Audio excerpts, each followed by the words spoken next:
okay, here's what this video is going to show you how to do, how to download and install a font. So first thing, we are only using Google Fonts unless you have a situation where there's a font that you can't really find to address your topic.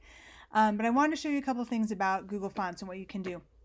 First of all, with the categories, if you know right off the bat that you don't want a serif font, or maybe you just want to look at handwriting fonts, you can go to this categories and you can deselect everything, and then you can look for all of these different fonts. Today I'm going to look for a display font, so I'm going to uncheck everything but display.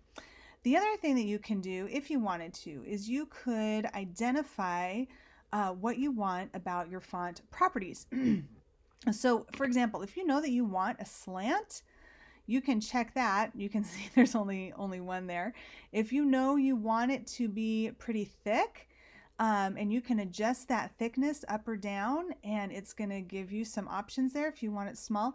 And if you look over here, it'll tell you, like Google has 1,000 font families, over 1,000, and they add more all the time. This is a really helpful way if you know that you want a super thick font. Look, it gives you some options there, okay? So I'm going to go back kind of towards the middle there. Actually, I want to go back up. And I don't want to slant. I've got 41 font families to sift through. So the other thing you can do is if I know that I am going to title this, or the font that I'm going to use has specific words in it, maybe I want it to be my name. So I can put that there, and then I can see in every single font what that's going to look like. What does it look like? Which one is the best option here, okay?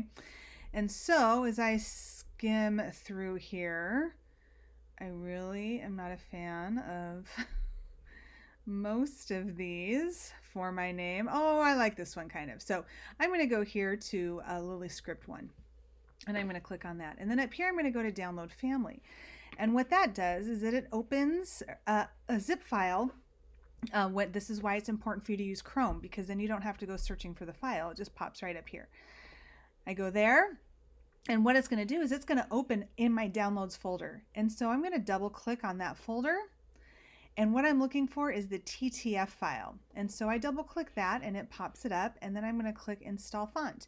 And now I can use this font in anything that I want to use. Now, the other thing to take a look at, so if I go back to Browse Fonts, I'm going to change this to a sans serif font. And up here, it'll tell you in the top right how many styles there are. And so if I, for example, want to use, I'm very picky on fonts, so I apologize for the time I'm spending here. Okay, if I want to use, I'll just use News Cycle because it just has the two, okay? I'm going to click on here, and then it shows me that it's got a regular and it has a bold, okay? I'm going to download that family. Same process, click on the zip file, pops it open in Finder, I double click, and this time I've got two fonts. I can't just select the regular font and install that and have access to the bold. I have to actually go in and install that bold font as well. So something to keep in mind, that as you're going through and looking at fonts, if this one like Roboto says it has 12 styles in it, when you click on that, it's going to show you. And let's say that you might not want all 12 styles.